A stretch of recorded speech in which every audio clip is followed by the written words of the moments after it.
Some of your clearest childhood memories may be scenes your brain assembled later. Vividness is not proof. A birthday candle, a yellow kitchen, a fall from a bicycle. You can see the moment, feel the room, and almost hear the voices. But how can a memory feel older than the evidence that created it? Memory does not reopen a recording. It rebuilds an event from pieces. An image, a feeling, a family story, a familiar room, and what you now know about the person you were. Most of the time, that reconstruction is useful. Sometimes it quietly creates a past that never happened. In 2002, psychologist Kimberly Wade and her colleagues gave 20 adults several childhood photographs. Most were real. One was fake. The researchers had placed each participant as a child inside a photograph of a hot air balloon ride that had never happened.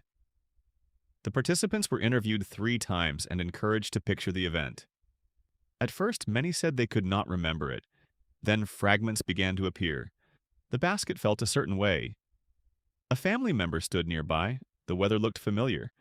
By the end, half of the small sample reported a complete or partial false memory of the ride. The photograph did not contain those details. The participants supplied them. Why would your brain cooperate with a lie? Because your brain usually does not store a label saying, "This detail came from direct experience." Instead, it judges where a thought probably came from.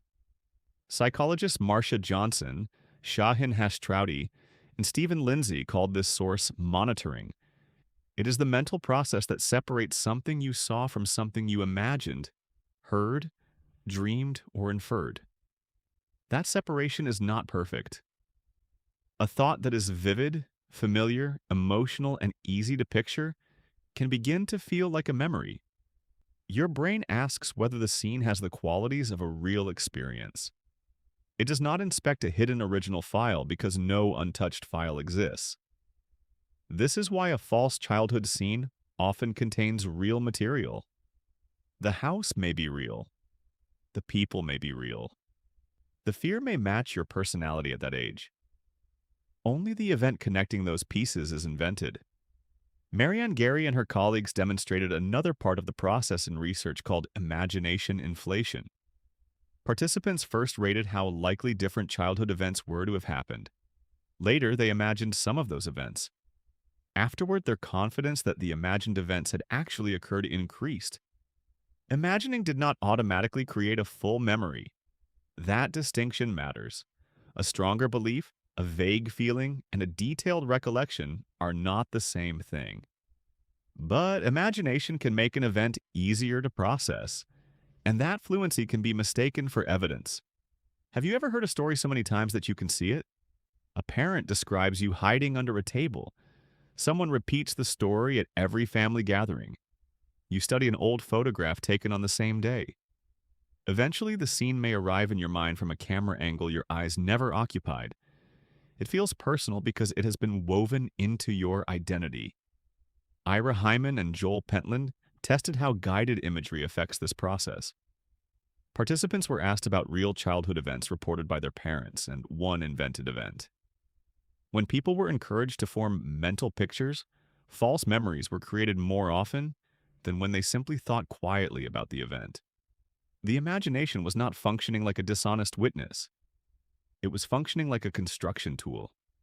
It filled missing space with material that fit. That is the counterintuitive part. A memory can become convincing not because it survived unchanged, but because it has been successfully rebuilt many times. Each retelling gives the scene another chance to gain detail. Each photograph provides a visual scaffolding. Each reaction from another person can make the story feel socially confirmed. But this does not mean your childhood is mostly fiction. A later systematic review by psychologists Chris Bruin and Bernice Andrews examined research on implanted childhood events. They found that some recollective experience appeared in a substantial minority of participants, but only about 15% were likely to report what the reviewers classified as a full false memory. They argued that people are less easily given complete childhood memories than dramatic summaries sometimes suggest. So the honest conclusion is not that memory is worthless. It is that confidence and accuracy are different measurements. A true memory can be uncertain. A false memory can feel certain.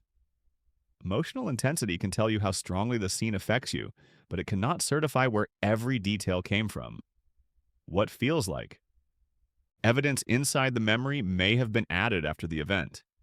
This becomes especially important when a memory appears after repeated suggestion, guided visualization, a persuasive photograph, or a story told by someone you trust. The safest response is not panic, it is curiosity. What do you remember directly? What did you first learn from a photograph? Did several relatives confirm the event independently, or were they repeating the same family story? Are you remembering the experience or remembering the last time you remembered it? Those questions do not erase your past. They protect it from false certainty. There is also a reason your brain works this way. A perfectly preserved archive would be expensive and inflexible. Your memory system is built to extract meaning, connect experiences, and guide future decisions.